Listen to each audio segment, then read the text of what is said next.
Hello and good evening, everyone. Welcome. I'd like everyone to take their seat, please, so we can get started for our special presentation of the Peacock Lecture Series.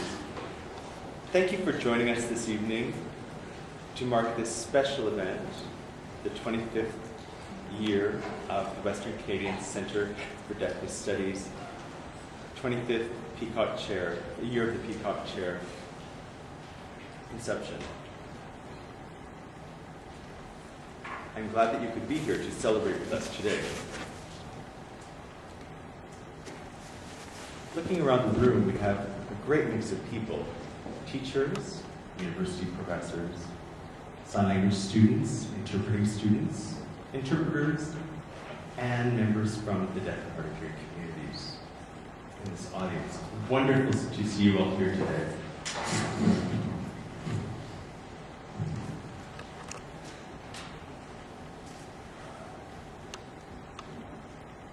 As we begin, we will have an interpreter interpreting throughout the event.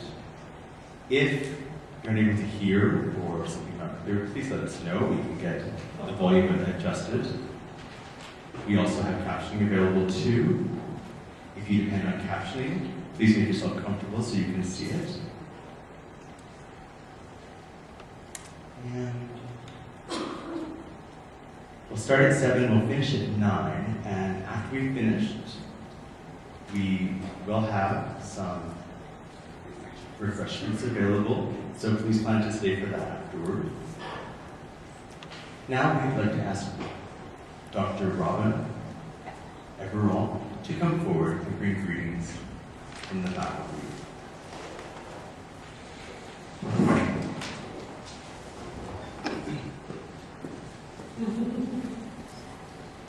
Thank you very much.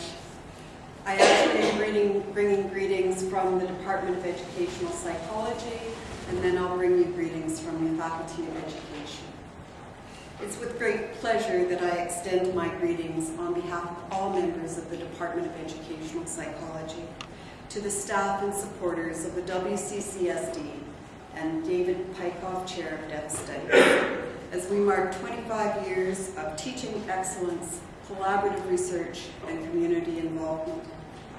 With 2.5 decades of leadership in research, development, and education for Albertans and Western Canadians with hearing loss, the department is proud to recognize the importance of the achievements of this centre and the chair. We support the valuable partnership and the initiatives and the vision of these two institutions. The challenges and opportunities have no doubt changed in the past 25 years and will change again, probably even more so in the next 25. But I know no boundaries will limit this valuable partnership at the University of Alberta. On behalf of the Department of Educational Psychology, please accept my best wishes for many more years of continued success, and I trust that we will all enjoy this lecture. Now, from the Dean, Dean Fern Snart, who sends her regrets for not being able to join us tonight. As we speak, she's on her way to France. I'm delighted to congratulate the Western Canadian Centre for Studies in Deafness as I acknowledge 25 years of outstanding work.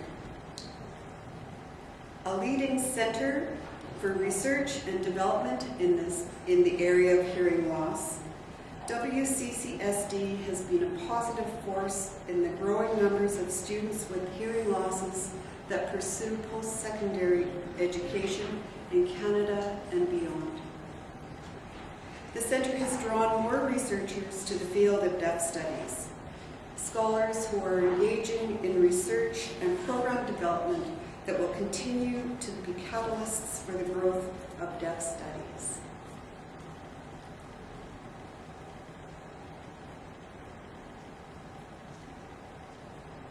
Talented specialists from a variety of disciplines in the field of deaf studies teach and conduct research within the centre, and their efforts are increasingly social, vocational, and educational opportunities for people who are deaf and hard of hearing. Through the scholarship and visionary leadership of Dr. Deborah Russell, current holder of the endowed David Pykoff Chair of Deaf Studies, the mandate and vision of WCCSD continues to evolve as the field of deafness studies expands and impacts many people around the world. The first research chair in the world to be named in honor of a person who is deaf, and the only one that focuses on deaf studies. The David Pykoff Chair represents a wonderful legacy for our faculty. I thank you on behalf of the Faculty of Education and the University of Alberta for creating a rich place within which the field of deaf studies will continue to grow. On a personal note, I thank you for bringing to the faculty the poetic, animated, joyous, humorous, and often beautifully quiet rhythm of sign language. You teach us how to communicate in new and wondrous ways. For a quarter of a century, WCCSD makes us proud, and I am proud to welcome you to this important event tonight.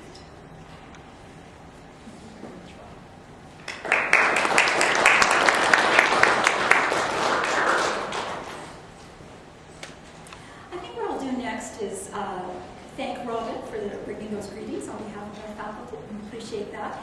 And it seems appropriate that I also then thank a number of people who have made this evening possible. Sometimes I do my thank yous at the end of the lecture and we're all rushing out the door. And so let me begin with thank yous for this evening. Obviously, I want to thank our Dean, Fern Snart, and our Chair, Robin Everall, for their ongoing support of our Centre.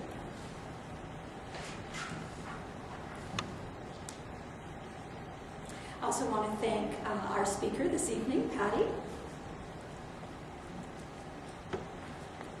Thank you for traveling all the way from Switzerland. I appreciate that. Thank you to Linda Cundy, who will respond to the presentation this evening. Thank you to our interpreters, Denise Sidren and Michael Kudlebeski. And thank you to our technicians from the Technical Resource Center. I appreciate their work. To our captioner, Janice Plum, thank you for your work this evening. And I don't know if Robin is in the room. There she is. Thank you to Robin Demko, who does everything to make these events possible. Thank you very much indeed. And last but not least, Miller, our student volunteer this evening, who will videotape the lecture to make it available to those who are not able to be present. So that'll go up on the website at some point in the near future. So thank you to each of you for your contributions in making this evening happen. I'm also looking around the audience, and I'd like you to join me in welcoming Dr. Enid Wolf-Shine. Give us a wave, Enid, wherever you are. There you are. Yes, please stand up. Have a little wave. For many of you, you will remember Enid. She has a close connection to the David Pykoff Chair. Her husband, Dr. Jerome Shine, was the first David Pykoff Chair holder. And we're thrilled that you were able to come back this week and celebrate that anniversary with us. So thank you, Enid. And thank you for being available to teach a workshop as well tomorrow. We appreciate that. Okay.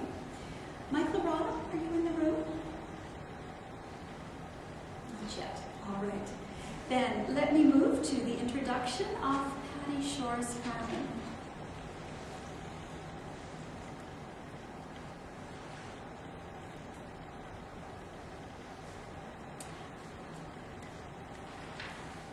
I asked Norma Jean Taylor to do the introduction for Patty because they've known each other and been best friends for forever. Unfortunately, Norma Jean is in Calgary and couldn't join us this evening. She will be able to join us on Saturday, though. Through the magic of technology, our problem is solved. We have a video for her to introduce her. Okay, let me try this. Hello, my name is Norma Jean Taylor. I'm assistant principal of the Deaf and Hard of Hearing program for the Calgary Board of Education in Calgary. And I was asked to provide a bio of Patty Shores-Herman, I was delighted to do so because Patty's a dear friend, regardless of the fact that we live far apart. We still maintain contact, and that's definitely thanks to Facebook, which is a wonderful social medium and the key to bringing us closer together again. Anyway, who is Patty Shores-Herman? Now, you may know her from her successes, her degrees, her groundbreaking work, but there's a lot more to tell, and I've got a few thoughts I'd like to share with you about just who is the real Patty Shores-Herman. Patty grew up in South Africa until her family decided to relocate to Canada during her teen years. She graduated from the Alberta School for the Deaf in Edmonton, and then decided to continue her studies at Gallaudet University. I actually was at Gallaudet at the same time and knew Patty through her school years. I can tell you she was a hardworking student, she was studious, and considered one of the scholars of her time that had a lot of potential. And one of the highlights of Patty's time during her years at Gallaudet was when she took on the presidency of the student body government. During that time, it was a one-year term, and at that time, it was in the 80s, when deaf, gay, lesbian rights were not recognized, and they met with a lot of oppression in struggling trying to set up a rainbow club, which they hoped would be an organization they could establish to recognize them as a distinct group. While they were unsuccessful, Patty, as leader of the student body, the government body, decided that she must get involved to support the inception of this group.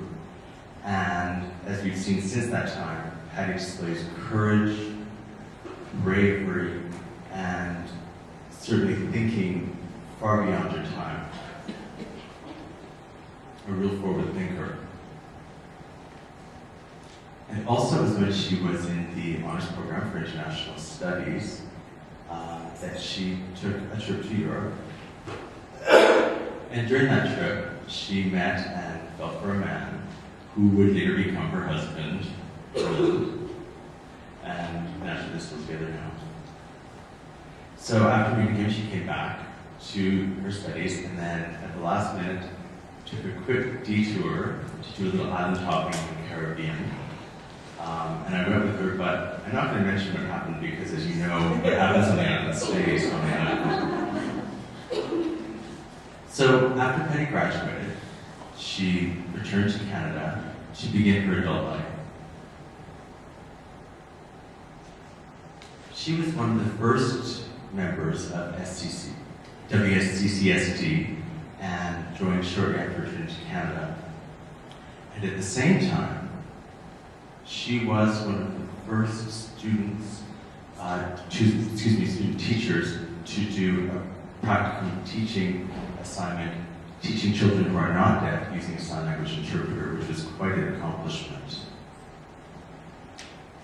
And that was how she was able to attain her professional certification to work in the province of Alberta.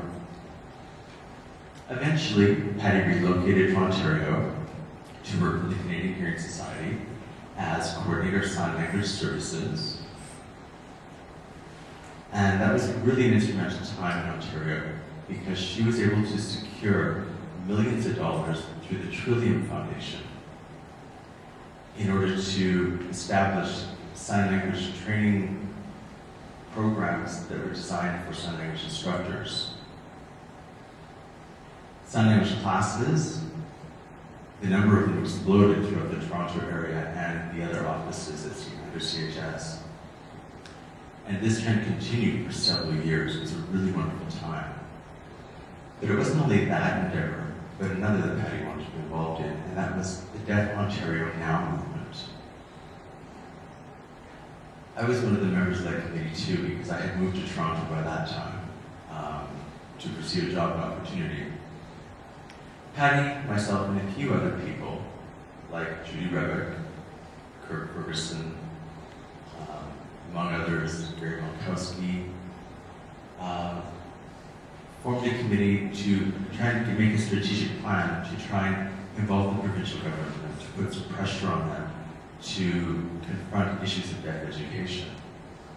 And the results were astounding, that we were able to increase the hiring of deaf teachers in the province, establish an instructor training program at York University, among other things. And it was because of Patty, really, I have to say she's the key to this success. Without her, we kind of floundered along, but with her involvement, she bolstered us forward. It was a great experience for me to be part of that. And then later, she and her husband, and I say I blame him for this, they decided to relocate to Switzerland, and that was in 1990. Really, it was a time that, we lost one of our leaders, and it was Switzerland's game, for sure. In Switzerland, again, she got to work. She worked as a professor at Zurich University of Applied Sciences in special education as the program director of teacher training programs, specifically for sign language. She also was involved in interpreting program development and so forth. And those areas developed under her watchful eye. There were challenges though, because within the country there are 3 languages that are used. German Swiss Sign Language, French Swiss Sign Language, and Italian Swiss Sign Language. So you can see that there's a really complicated set of social dynamics within that country, and that is what Patty's going to be talking to you about tonight.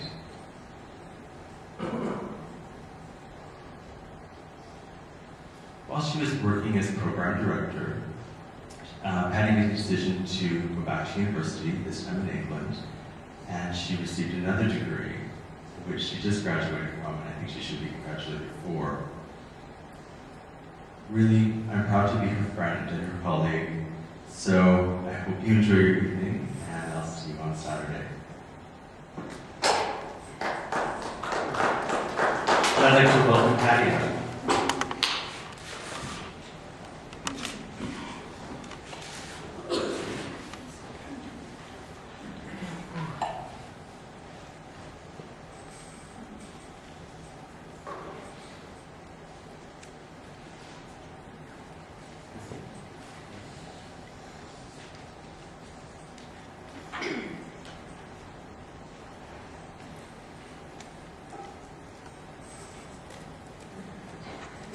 I'm not speechless, but I'm certainly signless. Thank you to Norma Jean and to Deborah. I don't know what to say about this. The words and signs escape me at this moment.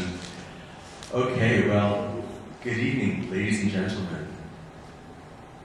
I'm honored to be invited to speak to you this evening on behalf of the department, and especially to mark the 25th anniversary of the PICOM chair. So, I have to tell you before I start that my signing in ASL is a little rusty, and I've been working with interpreters, and I have to tell you, if the interpreters aren't clear, it's my fault. And if they ask me to, if you have any questions throughout, please interrupt me. If something looks a little strange, please forgive me. I'll try and work more closely with the interpreters tonight. So I hope you'll understand what I'm saying through them. And we are a new team, so we'll work together.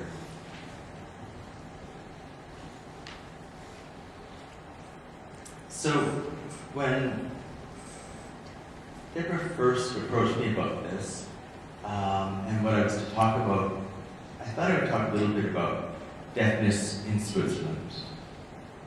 But I thought I would talk more about the deaf community and the movements within the community, and focus my topic to the deaf community within Switzerland.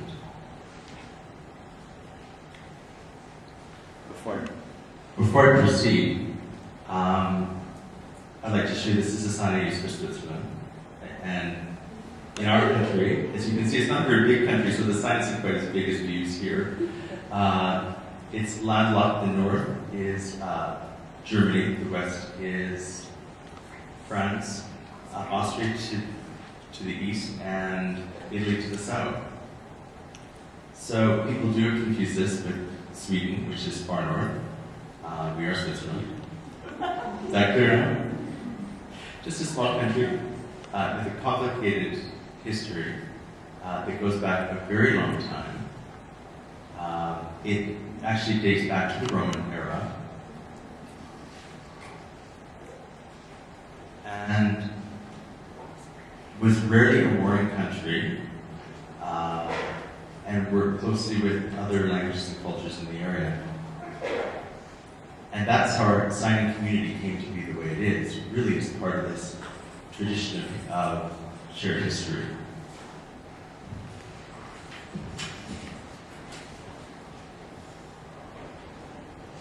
Also in Norma Jean's introduction,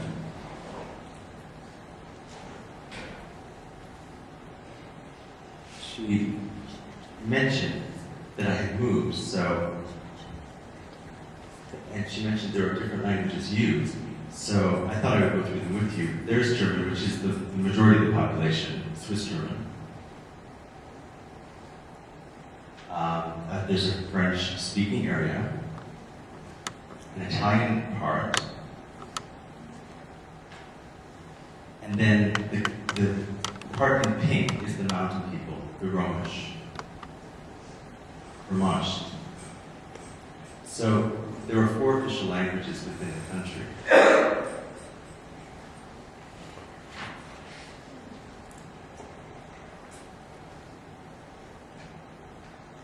So I talked about the languages, but I'll talk about them again. German Swiss Sign Language is referred to as DSGS. French Sign Language is LSF, excuse me. Italian is LIS. So those are the 3 sign languages that are used. The German community is the largest. It constitutes 60% of the signing population. French, 22%. Italian, a smaller number, 11%. But in the country, all are treated equally, regardless of their language and size of community. They all share the same rights. Now, I live in the south area. When I go over, excuse me, if I cross over into the northern area, the Italians,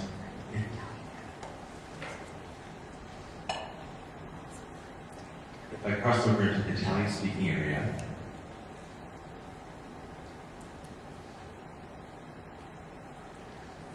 from the Italian to the German part, they recognize my rights of the area that I'm in and the part that I'm from.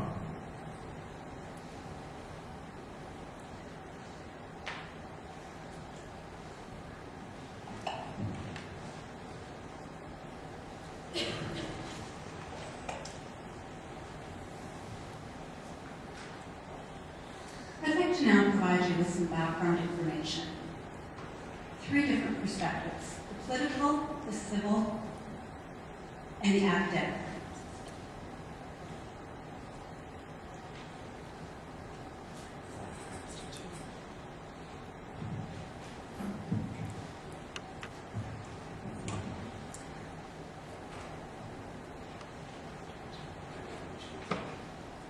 This evening I'm going to speak about 3 different issues: from the civil perspective, the political perspective, and the academic perspective.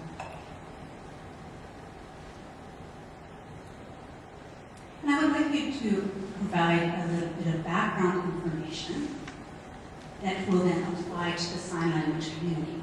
It is not an easy situation for the sign language users, and I want to provide you with that information so you have an understanding of what is happening in Switzerland.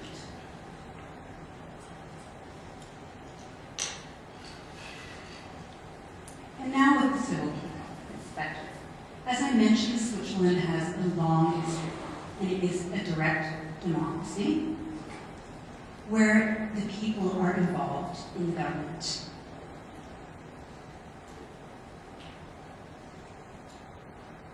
You are familiar with a democracy where the people elect the government, and the government makes the decisions for the people.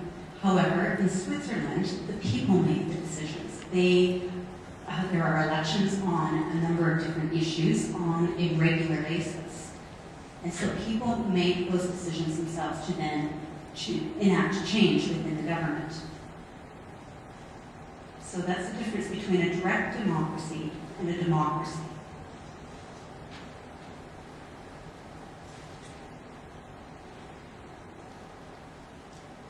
So we have a long history of active participation.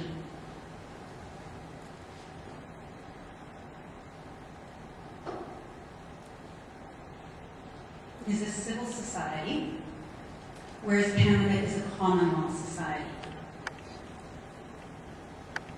where the laws come from the ground up, go to the governing level, and the decisions are made there. Whereas in Switzerland, there's more of a mediation amongst the people, an agreement. And if people are not in agreement, then they have to find a way to come to agreement or refer to court. Because it is a civil society and people make those decisions amongst themselves. And so, as I mentioned, we have a long tradition of this type of active participation. And with regard to legal and financial issues, Switzerland is obviously a world leader, as I'm sure you know. I'm sure you have heard of the Nestle Food Company.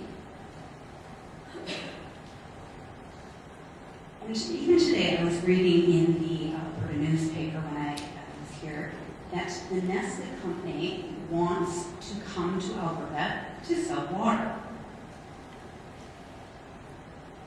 Now, when I think of something like that, you think of a company that has too much power in one particular area. And so when you think of a country that has multiple languages, and the people that are making the decisions, and they are having to negotiate that with such an international power.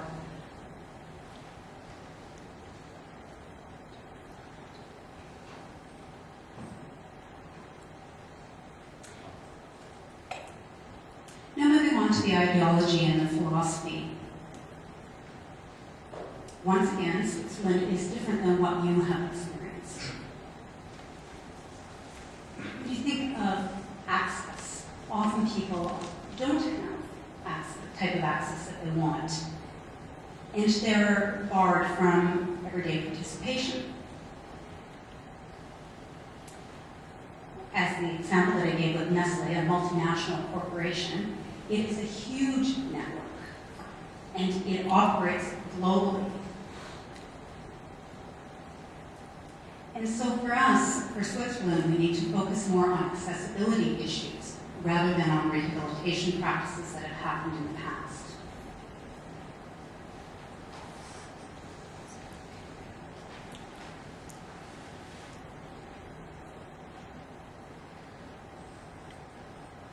Switzerland is not a member of the European Union, however, is closely aligned with the members of the European Union, and we have a contract which is it's referred to as the European Social Charter. And that was in 1996 when Switzerland signed on to that. And that focuses on the right of persons with disabilities to independence, social integration, and participation in the life of the community. And it is also to promote their full social integration and participation in that community. And they only signed the integration part of that social charter.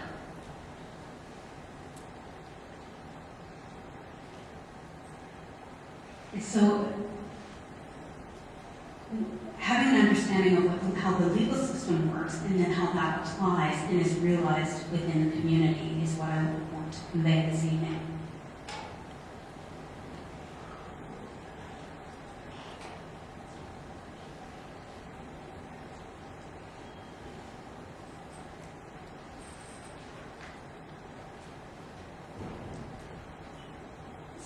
Squamish communities are considered a minority. And so under the Europe's Framework Convention, which Switzerland ratified in 1998,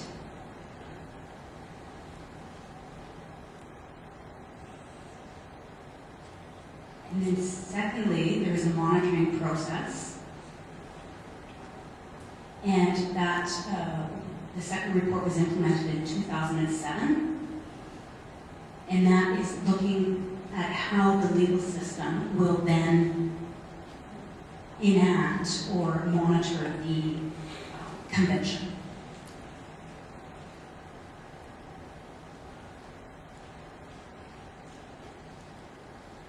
Switzerland, as other countries in the world, have referred to deafness as a disability and have focused more on a rehabilitation perspective. And in Switzerland, we have a disability insurance, which is referred to as invalidity insurance, and that's a rehabilitation measure. That has been in place up until 2004.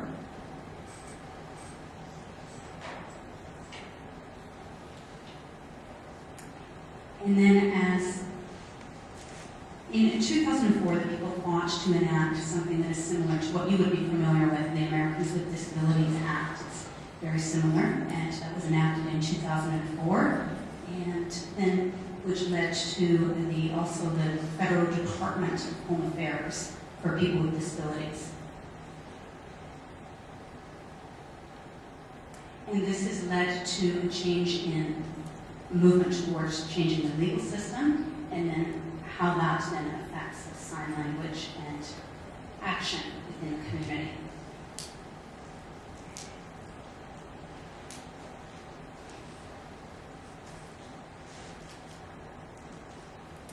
I moved to Switzerland in 1990, and just with regard to this rehabilitation perspective, it's almost like a bonsai tree, if you think about it. A tree that has to be sculpted and can't grow anymore. It's made into a particular shape. And it was almost like people were unwanted, shaped into these people who were sculpted to be who others thought that they should be.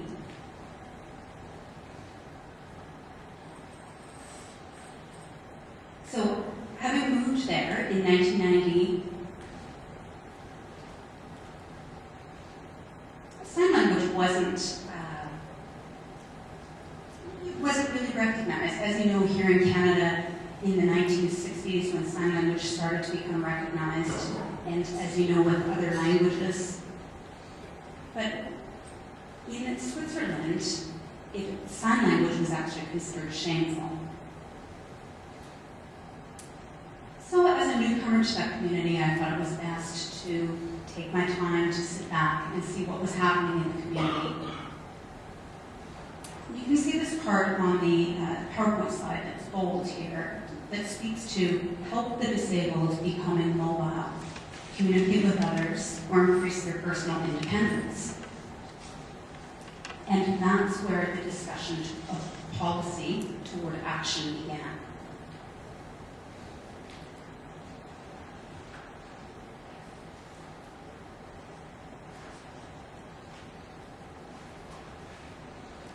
A few years later, there was an amendment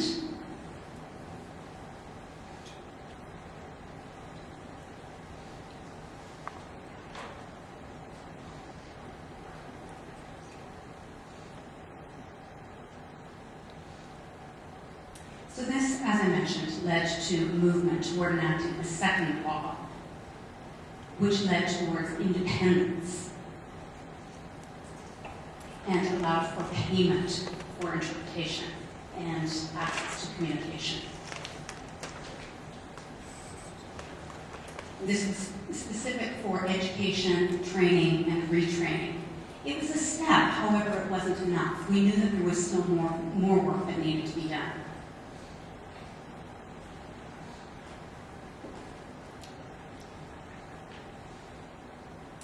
Building networks and partners led to the foundation of a ProCom, which is a service that provides communication for members of the deaf community.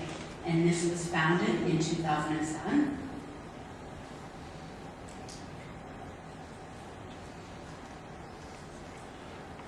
This is established by both professional and self-help organizations and with the Swiss Federation of the Deaf, and provides interpretation services for the entire country.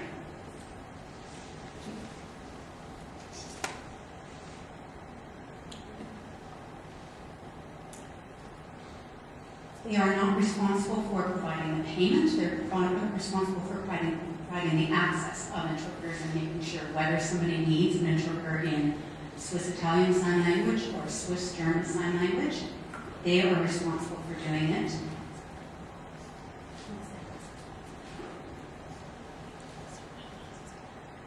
So that allows us to then focus on the next issue.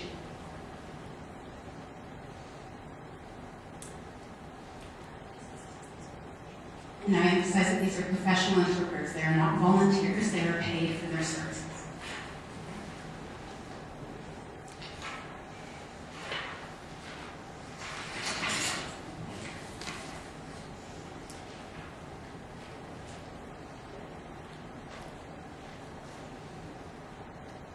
Now, I've provided you with this civil perspective, and I'm now going to look at the next perspective, which is the political one.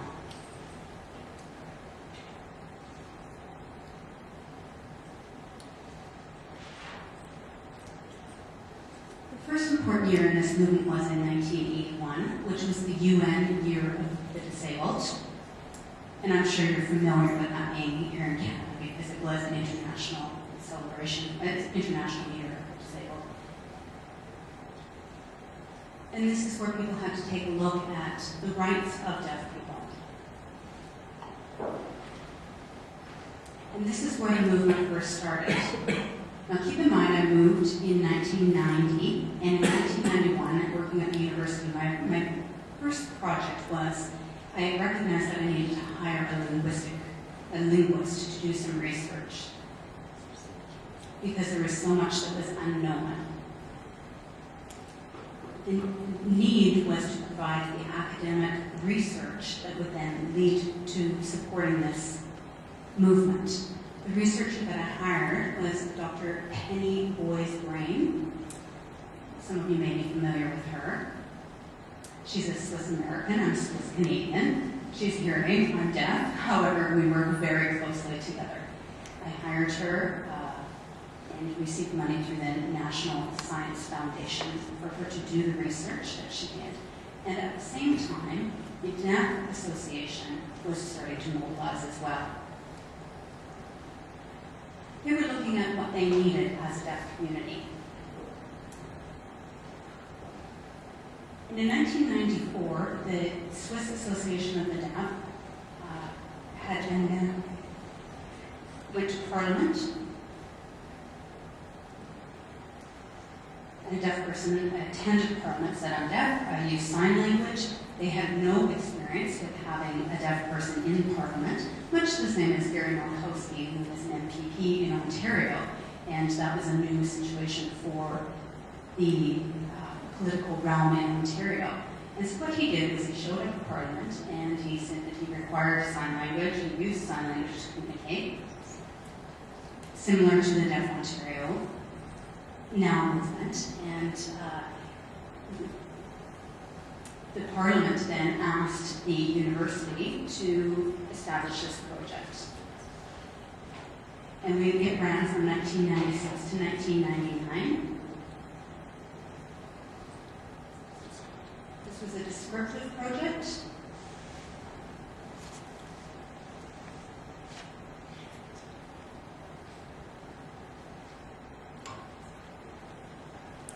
And then in 1994, there was then the handicap law, which was brought forward in the Parliament.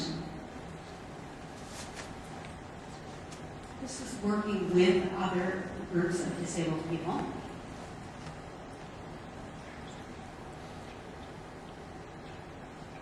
It was the first time that they had the opportunity to learn from each other and provide sign language interpreting in the Parliament.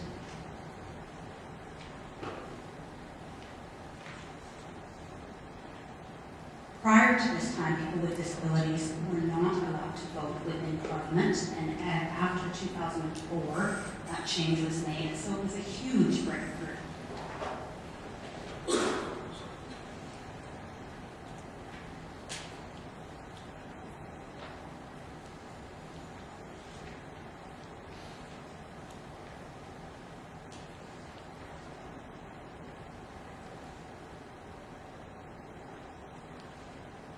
I'm trying to recall what the acronym here in Canada is. I believe it is the Canadian Cultural Society.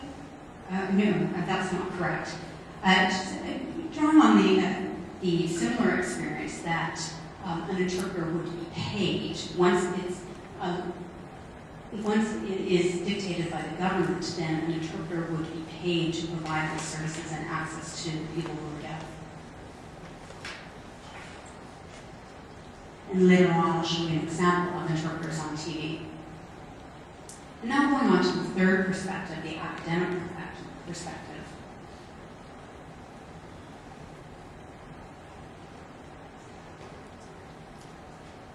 It is hard to find laws that apply to education and sign language as the language of instruction. Now, similar to Canada, we have cantons, which are similar to provinces, and the provinces in Canada make the decisions about education. The cantons in Switzerland make the decisions about education, and there are 26 of them. Imagine that in such a small country. And so they are their own governing system. And so there is an intercantonal agreement between all of the different cantons about what languages are going to be used in that geographical area.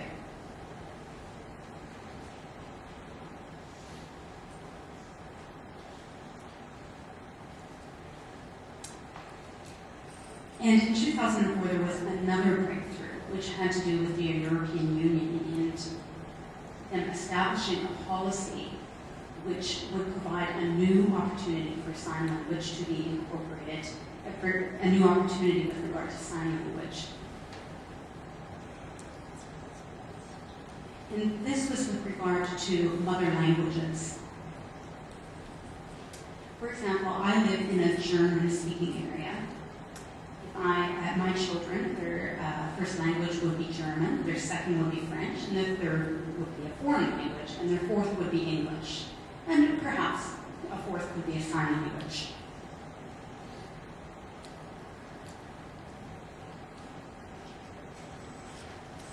Now, for example, if I had a child who grew up as a CODA, with the HSK agreement, which is similar to the heritage language agreements that you may be familiar, the recognition of heritage languages that you may be familiar with. And so it's connected to language and identity. So children who have migrated to Switzerland from other countries, or parents who travel for work and may be moving in and out of the country, their mother languages are recognized. And in this case, if a child's mother language is sign language, it is recognized under the HSK. There's also the European Language Portfolio, which is throughout Europe. It's signed by partners throughout Europe. And that was signed on March 1st, 2001. And then another obligatory education plan in March of 2004. And we're trying to use these policies as foreign language or mother language to then allow sign language to be included in this as well.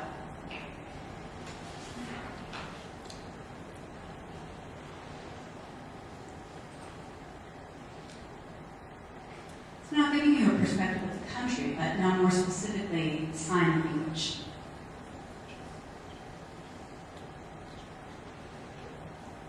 This is for both children and adults. So geographically, Swiss German Sign Language is used in the German-speaking area, French, Swiss Sign Language in the French-speaking area, and Italian Sign Language in the Italian-speaking area.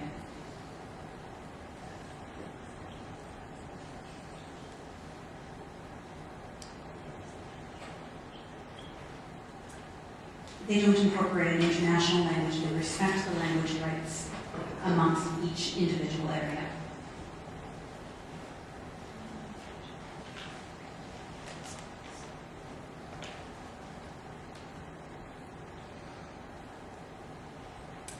French Swiss Sign Language is in the public school, whereas German Swiss Sign Language is not yet. There are interpreters in the classroom, and then they are in the mainstream program. So they have sign language instructors within those regions. And which is the reason for the portfolio program. For adults, the role is to establish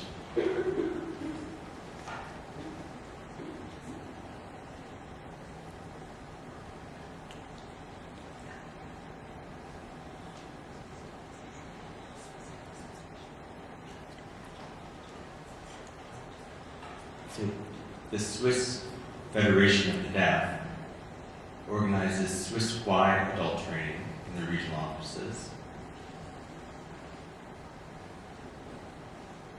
In French, Italian, and German throughout the country.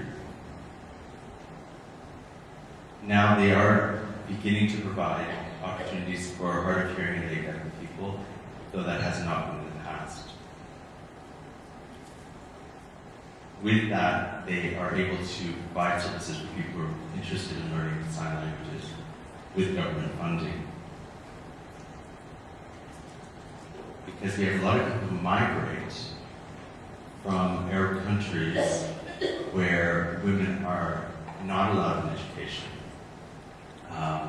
When they come to our country, they are allowed to, and so we've had to establish a new organization called DEMA, which is under the Federal Department of Migration. Under the 2004 law, the responsibility does come from the government to provide funds for these foreign people who have migrated to the country. They are obligated to provide them full sign language services, training, speech therapy, and the like. All foreign people, even those who have not had an education and are literate, are provided the opportunity in Switzerland and are encouraged to be integrated. It is a step that's moving forward to recognize minority groups.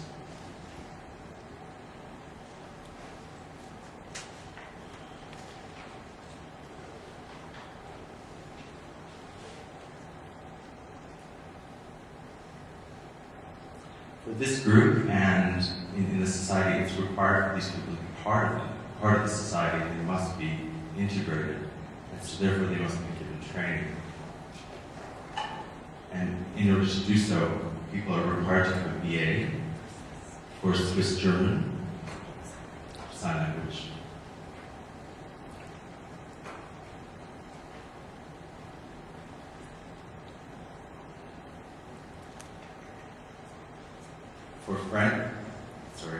For Swiss French cantons, they require an MA from the University of Geneva, which is in conference interpreting. And Italy does not have one yet, but is under the German university now.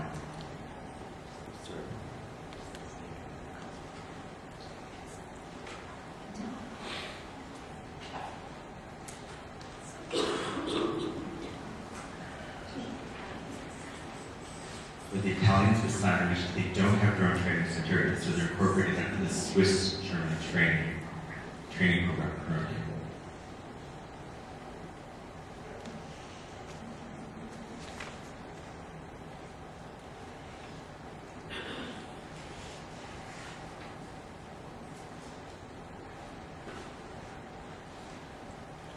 And moving to the Swiss German area,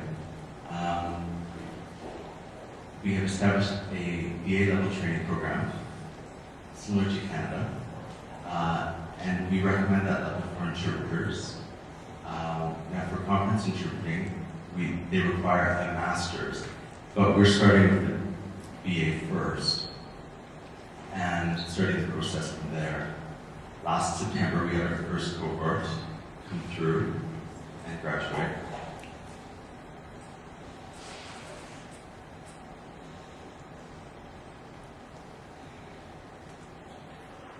There were 14 different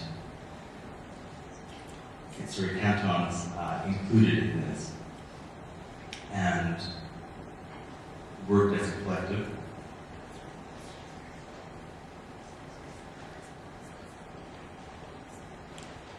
Interpreter. Those interpreters work with 14 cantons as interpreters serving those areas.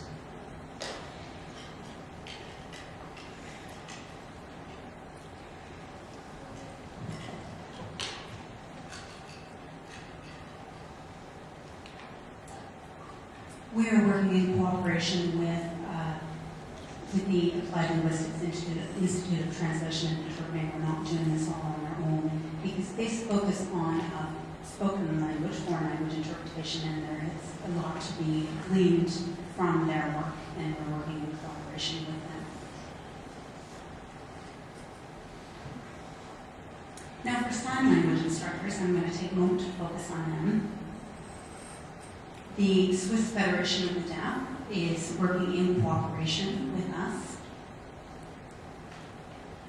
It is a partnership of 3 different organizations to train sign language instructors, and those instructors work all over Switzerland. And there is a 1-year prep course prior to entering into that program, much the same as many of you may have experienced a prep program prior to going into college or university. And it focuses on what I as a deaf person need prior to getting into the actual program. It's a 2-year training program for the sign language instructors. And when I moved in 1990, this was just getting off the ground, and there are now 9 different groups that have graduated and are working throughout the country.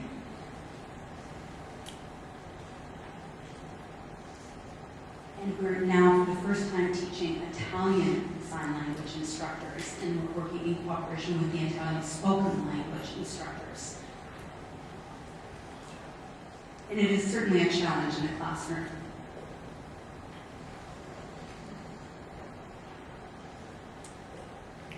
Students graduate with a Swiss federal diploma that is recognized by the federal government.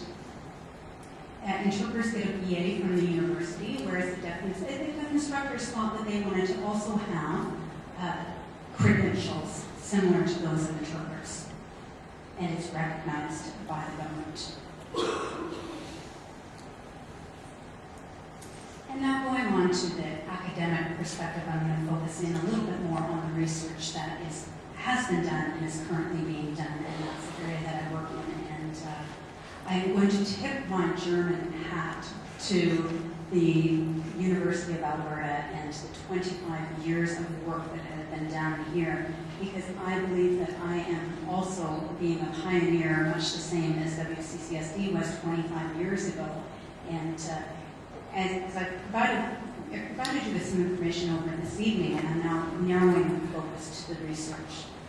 I mentioned Penny Braun, also working with Dr. Caramore and Dr. Hung.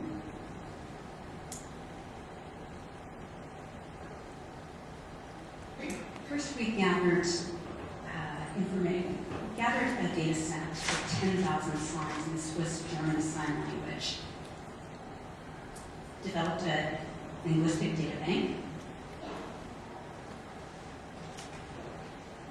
And then we developed a project which is called Sign Writing, which is a way of documenting sign language, looking at the movement, shape, articulation of the sign.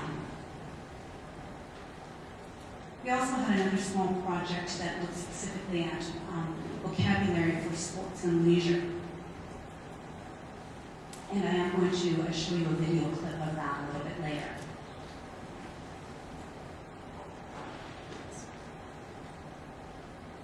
And in 2006, the European Science Foundation received some funding. And one of the things that we want to make sure is that the transfer of knowledge is shared amongst communities, so whatever we are learning is also shared with others.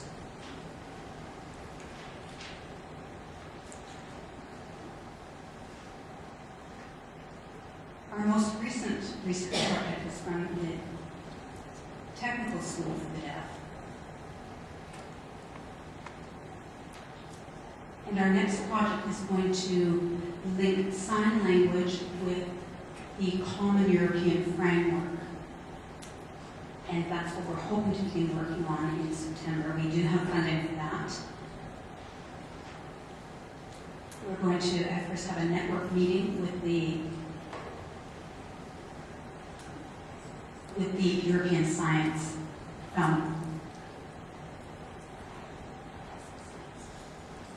Pardon me, that was an interpreter error.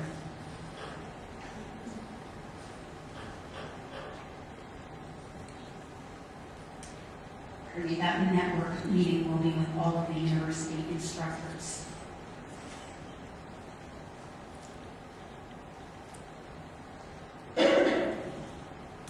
We want to give you a taste of what the research we have been working on looks like. I mentioned the data bank. You may think that it's easy to document what a sign looks like. However, it's not. It's very complex, and it has a number of different levels. This will just give you an idea.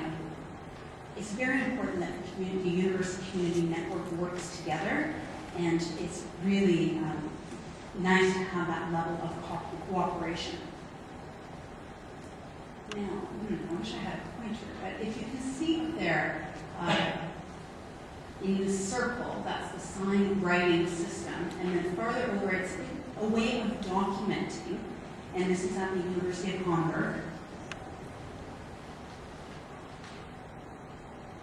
So, for example, if you look at this particular handshake that moves from the shoulder downwards and in towards the body, how you then transcribe that or make a notation of what that sign looks like. And this is a research approach for making notation of signs. After 10 years of research, we tried to take this information and provide it to people in a useful way. And just like sign language classes are developed in Canada and the United States, we've been able to provide CDs and different training programs to the different communities on different topics, whether that be sports, Christmas, different projects that can be different deliverables that can be given in a CD form. People in sign language courses need vocabulary training, and so we can provide that using a CD. There are 5 dialects within German Sign Language, and so which is the same as there are spoken language dialects, there are sign dialects too, and those are all included. And for example, in German Sign Language, this is the sign for bread. Looks like this.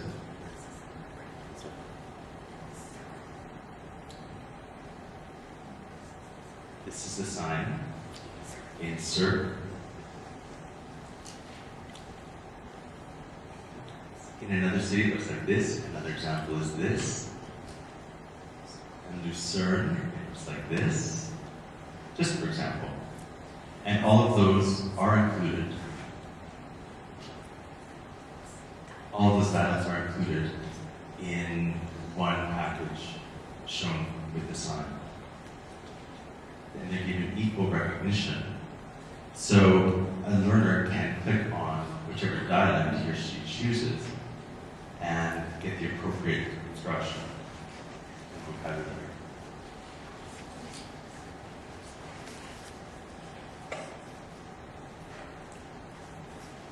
the last research project I want to show you, and I'm wondering if you'd be able to help me with the internet now.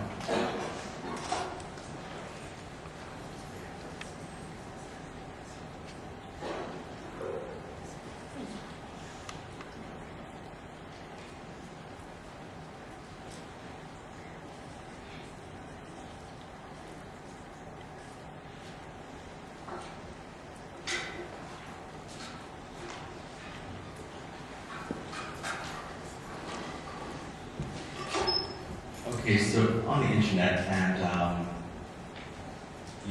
I'll give the website so you can look at it yourself too later, but the Swedish National Science Foundation research project with my university of Zurich. I'll show you a sample of some sound. This is German. Unfortunately, there's no English, but here's a sample.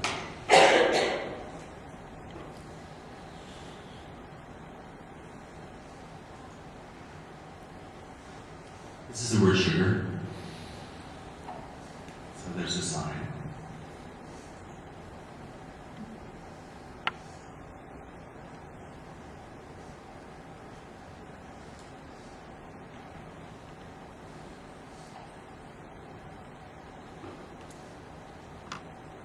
So there's the sign, and then in the lower box it's used in a sentence, and I can show it to you in context.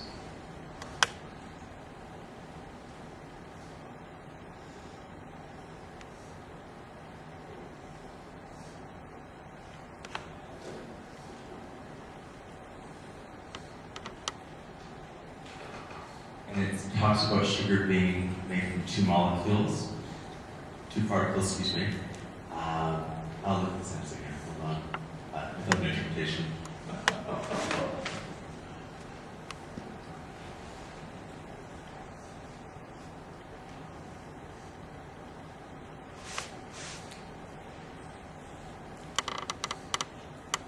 So it has a nutritional part, it has financial aspect, so you can see it used in different contexts.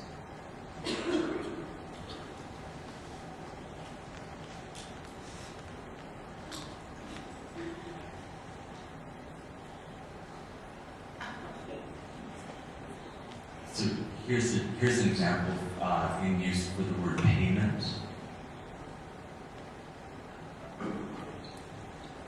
For rate of pay. So agreement on rates of pay. You'll notice there are three different signs for one idea.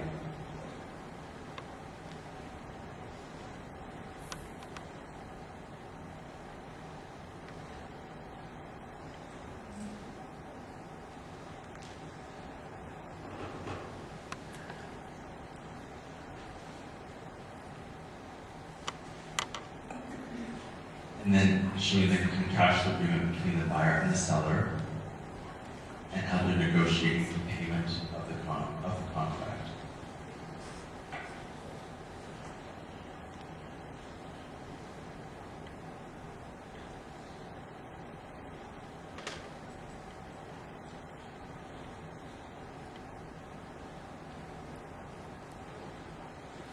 Was that clear?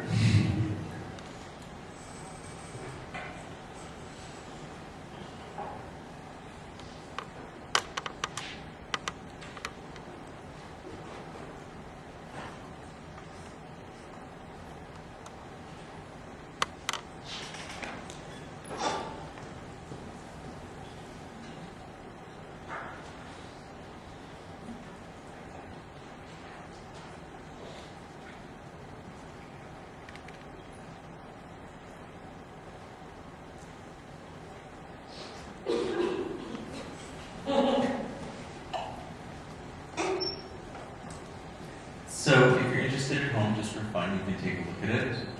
There's the website address.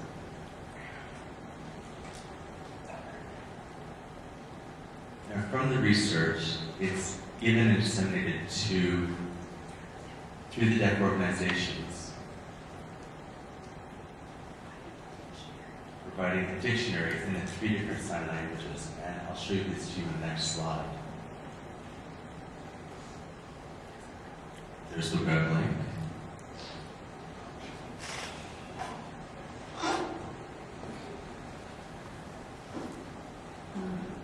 Sorry, this technology doesn't agree with me.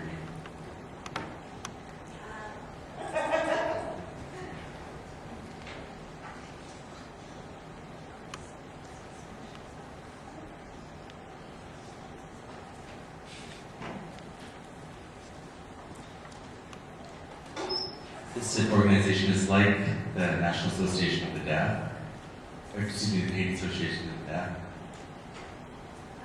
And it's printed in 3 languages, German, French, and Italian.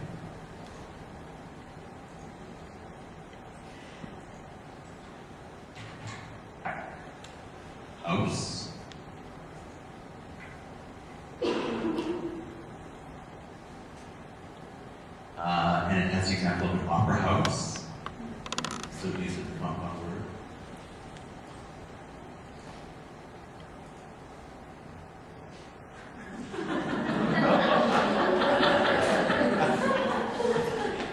Any other words you want to know? You can check it out online later.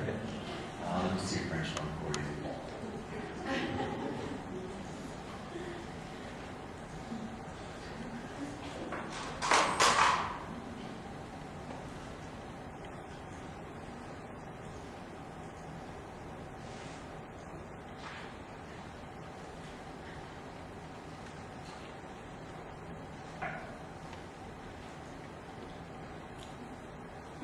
A sign for country, nation.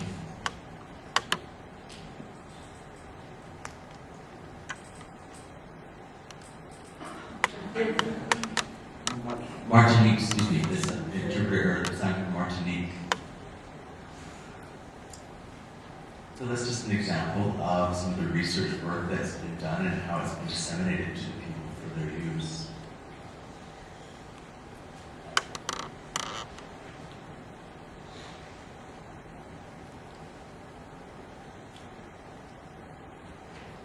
In order to disseminate the information, to make it easier, we work with partner organizations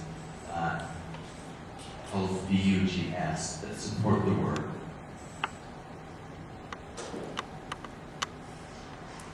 And through them, we are able to get the material published, take our publications and get the information out. And unfortunately, the publications are in German only right now. But if you look at this,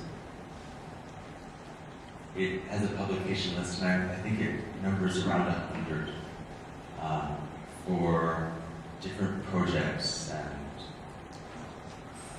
all the work that we've done with the sign language instructors and the BA program at Sign Language University. Any of those publications are documented and available there.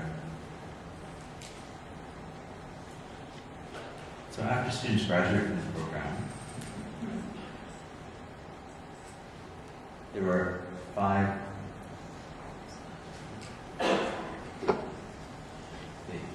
they graded focus by TV.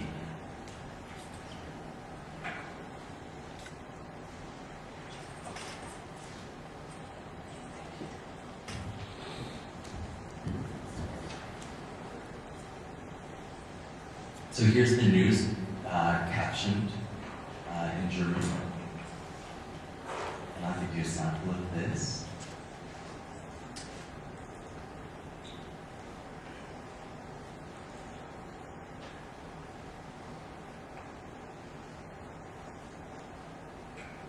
I have to look at it and I'll interpret what it says afterward. Willkommen zu Focus News. Deutsch This is Focus News, the DEMA organization project. And you can see, I don't know if you can look up here to understand it.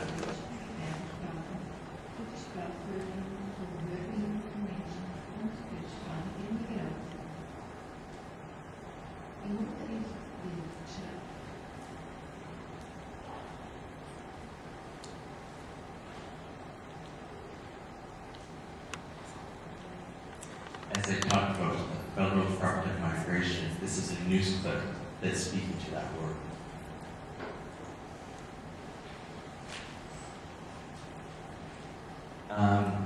The sign language interpreters, when they graduate,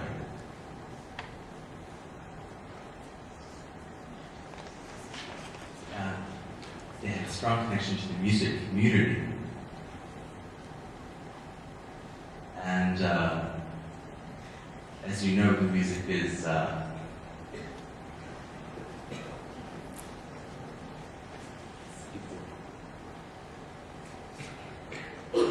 very much part of the community culture. And so they established like an interpreted music.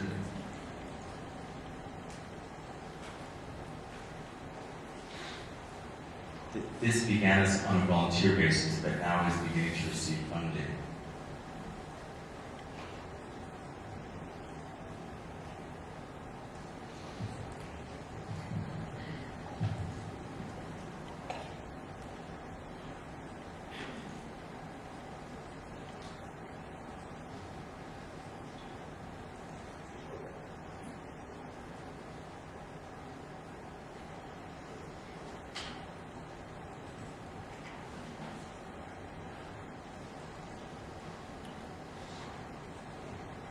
This is a famous Swiss musician, rock musician, and he is hard of hearing. Unfortunately, he's passed away. I'm not going to provide any interpretation for this. Just take a moment to have a look at it.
That gives you a sense of what that looks like. I've now provided you with three different perspectives that I spoke of originally: the civil, political, and academic. Now we have a pool of sign language interpreters, 54 working in Swiss German, 30 working in Swiss French, and 10 working in Swiss Italian. So almost 100 interpreters who have been trained and are now working. We have just established video relay interpreting. I'm trying to get the right sign for it here, and here it is. And that was as of April 30th, and that's for the Swiss German cantons.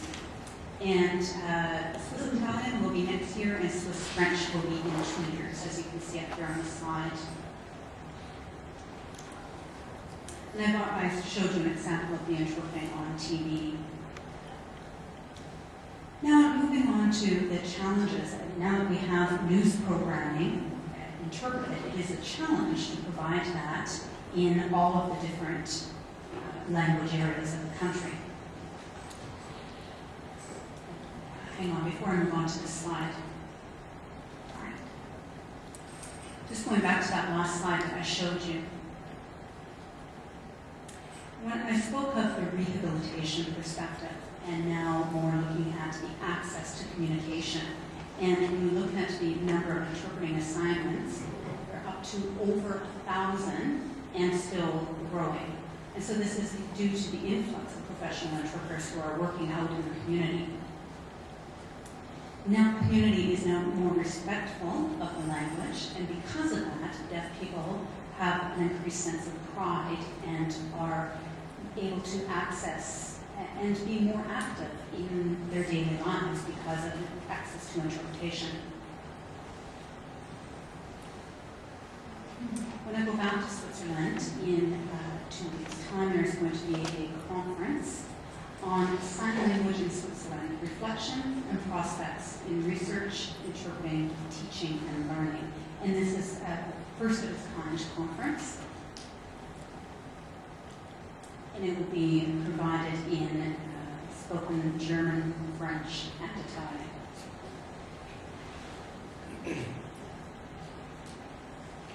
Now, in summary, I want to just take you back to what I spoke of about deaf people being identified as a disabled group and the shame that went with that. And that because of that, and because of not having access to communication, they were far behind the rest of the community. And then with the laws, with the invalidity law and the rehabilitation measures, we're now looking more towards access and minority. When we look at a country with such a long history of tradition, change is slow, but we are making those changes. And it's important that as a society we look at a more humanistic perspective and approach. And that those are the changes that we have been working towards. So from the traditional humanitarian view, but now moving towards including sign language users. And this, we have to do so, we have to ensure the governance and the active participation of people who use sign language in this civil society. And now including, lastly, I would like to thank the interpreters. It was a difficult job for them and to the Clark reporter. And I think before I ask for any questions from the audience, I believe that Linda Cundy is going to respond to my talk.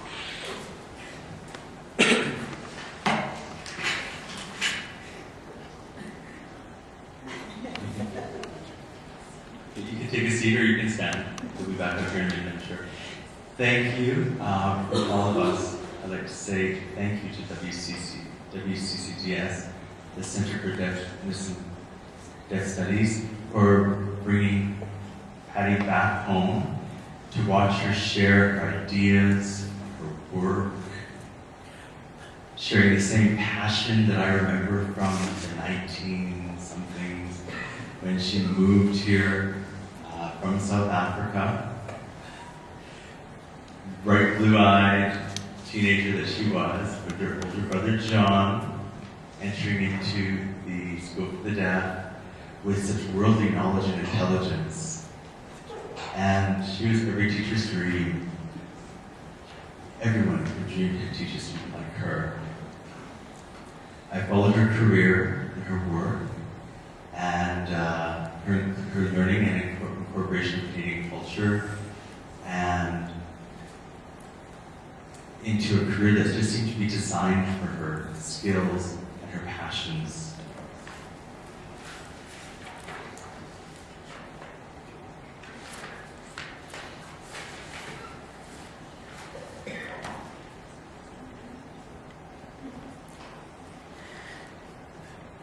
Now, Norma Jean talked about different aspects, different breakthroughs that Patty has made.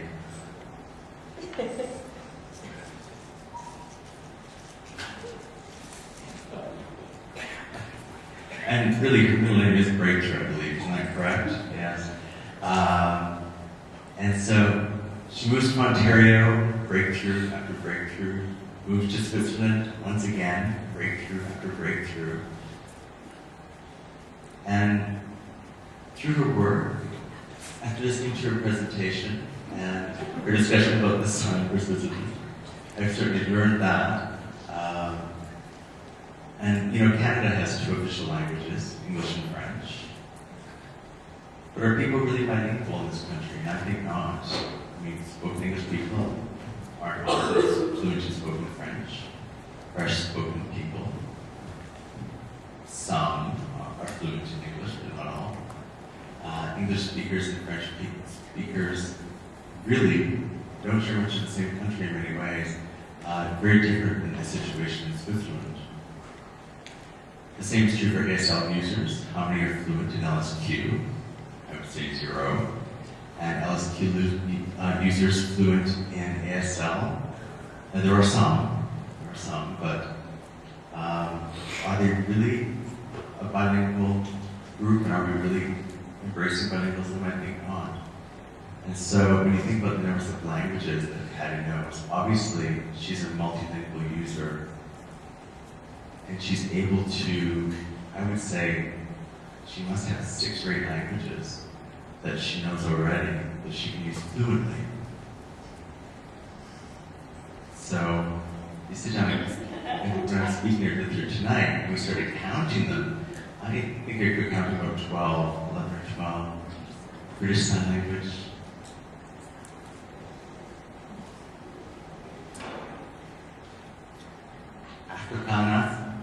Afrikaans, excuse me. South African language that she can sign and so forth. Now in closing, I have 2 questions actually for Patty. The first question,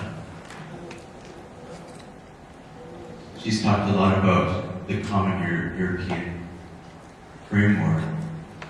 Edmonton Public School System is familiar with this framework because they have adopted that idea and based on Europe's multilingual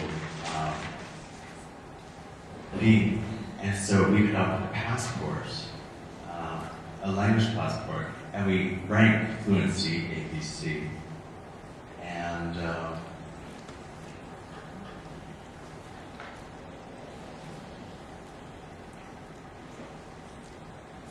it was published in 2000, and it was called IISLE, International Institute for Innovation in Second Language Education.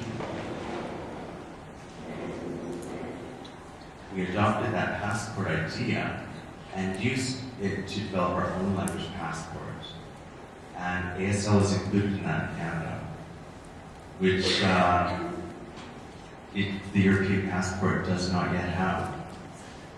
It does not include sign language yet. Just an example, there's 9 different languages that can be filled in for an individual, but if I give one a passport to Patty, she'd fill out, there would be enough room to fill it all. The Europeans established a language passport to show language fluency to people, to identify their language fluencies and different skills, and where they needed to still continue to develop.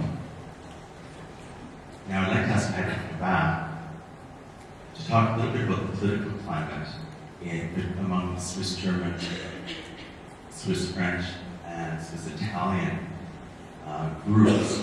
I'm wondering if the least of the numbers will be assimilated to other groups at one time or not. And secondly, in regard to bridge language,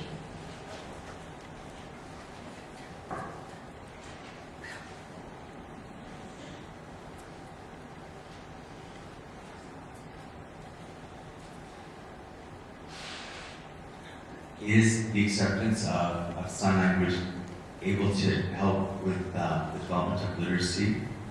And so that's my second question.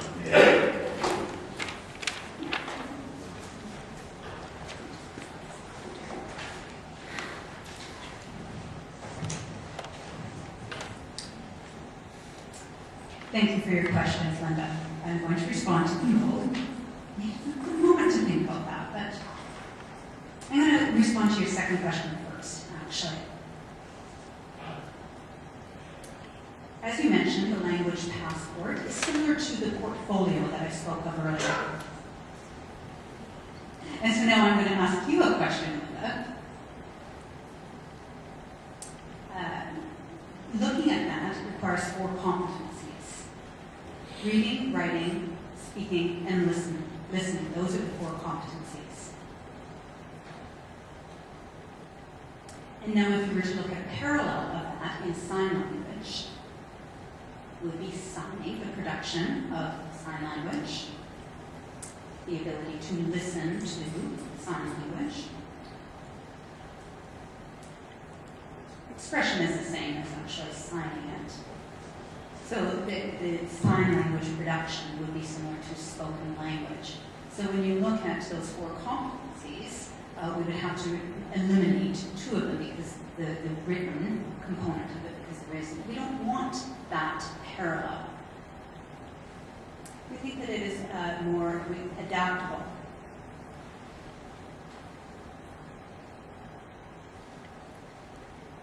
If we eliminate the written part, people will view it as a bona fide language. So the sign writing system supports that. It's a way of notating the sign system. And so with that, with the National Science Foundation money built up for that project, this is a way to support the recognition of sign language. Because it is difficult to document sign language. A sign is just not one-dimensional. You have to look at the handshake, the palm orientation, the movement, where it's placed in space. So it's difficult to learn a sign notation system. And so that's a secondary purpose for later on. And then once we get further funding, then we'll be able to actually see where that takes us.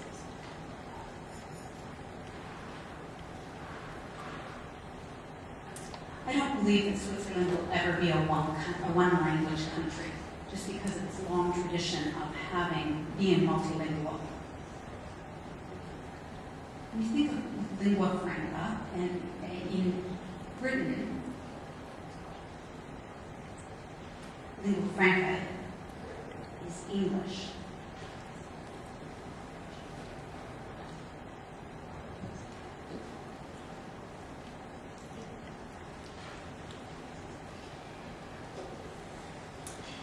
To the entry, I need to clarify.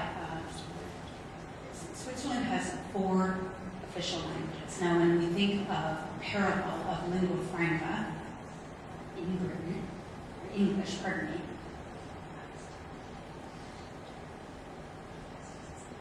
the language of business is English. But when you think of the sign language community, what will it be?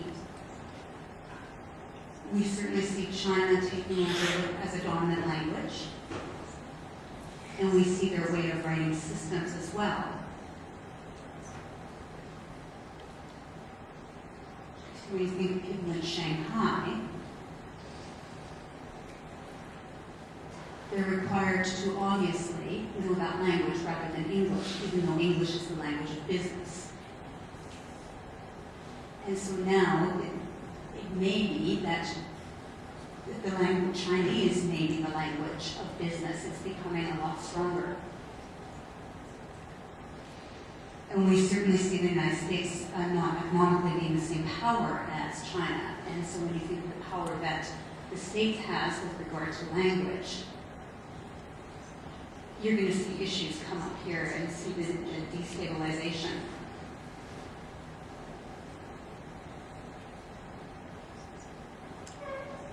For Swiss people, our heart belongs in language. And when I showed this example of the interpretation of music, it shows the humanness of people. And without that, they're not as human, not being able to express themselves in a creative way. And so having an interpretation of that, you may have thought it was strange, but it shows the people that deaf people have an equivalent access, or there is a way to express that part of the language. Yeah, I'm sure you're familiar with yodeling, which is very particular to Switzerland.